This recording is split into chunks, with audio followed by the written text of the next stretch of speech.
Do you think by the end, though, he still believed in communism per se, or was it more just the power of the Communist Party? Deng was not one who quibbled about words.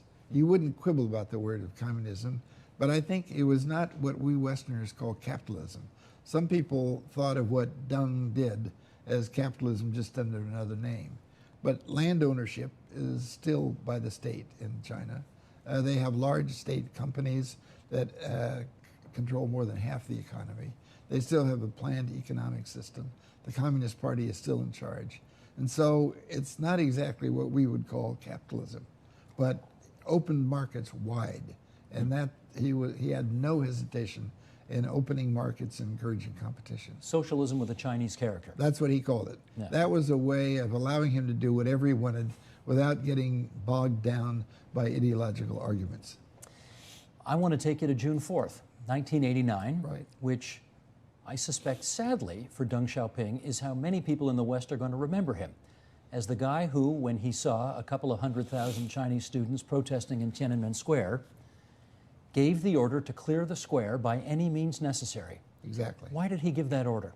He gave that order at the end of 2 months of turmoil in which he was really frightened that China was going the path of Eastern Europe, where communist parties were falling apart, the Soviet Union was falling apart, and he felt that the only way to enforce order at that time, when so many people were demonstrating, and on May 20th of '89, had blocked the entrance of the military, who then went in unarmed to try to restore peace, and they were unsuccessful. So he felt the country was just getting too lax, and the only way to bring it back together was, as you say, sadly, by force. And he would do what was necessary, and he never regretted it. It's odd because I guess, 12 years earlier, 13 years earlier, there had been demonstrations in Tiananmen Square for him. And yet, I guess he didn't see the irony. You read the book carefully, and you're exactly right. He understood the difference, and it wasn't that he believed that all demonstrations are bad or that all democracy was bad.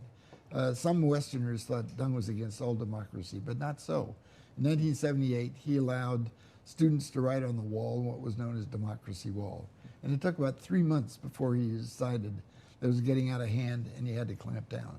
And the same way in 1986, and the same way in '89, he didn't reflexively stop every demonstration. When he felt it was getting out of hand and needed to use force, he was always ready. One of the things that I'd forgotten about this time, which you reminded me about in the book, was that Tiananmen happened in part, I mean the gathering of the students in the first place, because Mikhail Gorbachev was there. He had come to visit to sign a friendship treaty, I guess, with China. Right. And Deng Xiaoping didn't want having happen to him what was about to happen to Gorbachev. Exactly, exactly. And did he respect Gorbachev? He regarded Gorbachev as a young man who was trying to move things ahead, but his son once told a foreigner that my father thought that Gorbachev was stupid because he was trying to have political and economic reform at the same time. And if you had economic reform, you had to have a strong political structure to make it happen.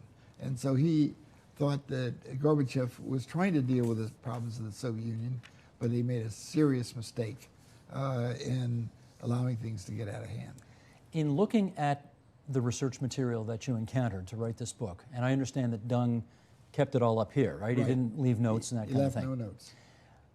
Did you ever find anything that would lead you to believe that this man, who I guess was 84 years old at the time when he ordered Tiananmen Square cleared out, that he had any regrets about the fact that he had, who knows how many, maybe 5,000 people put to death with automatic machine guns in public?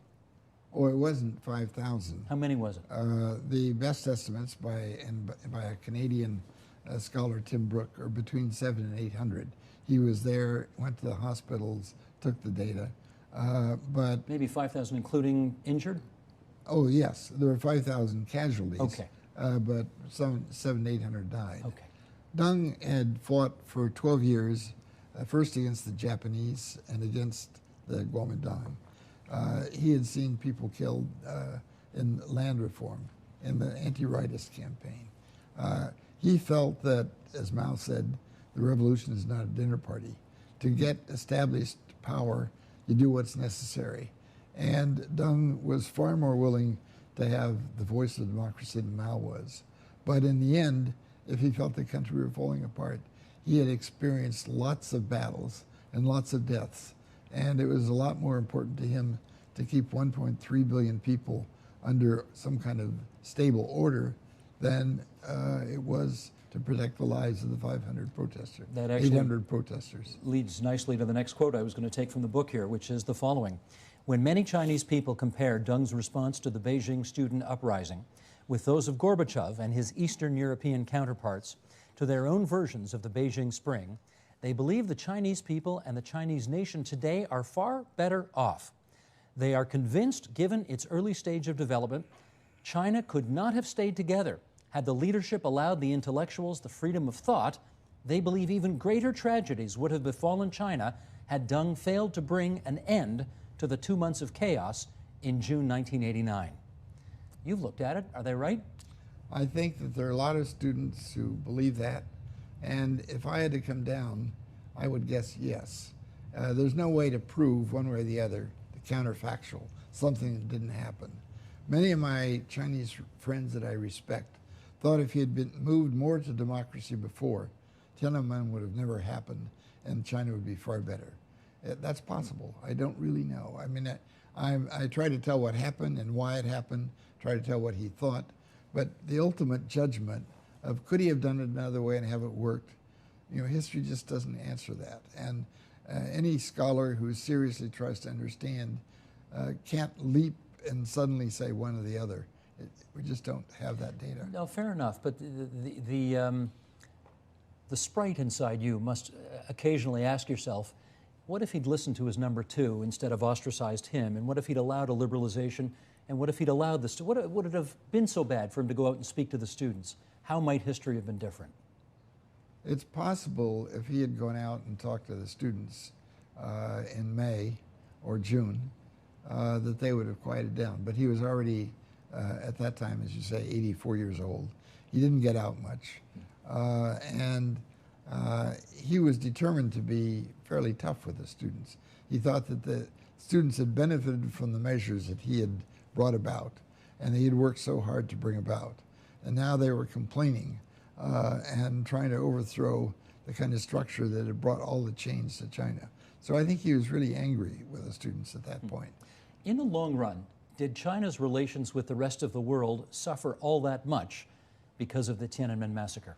For several years it suffered. There were a lot of sanctions. China was not involved in a lot of international affairs.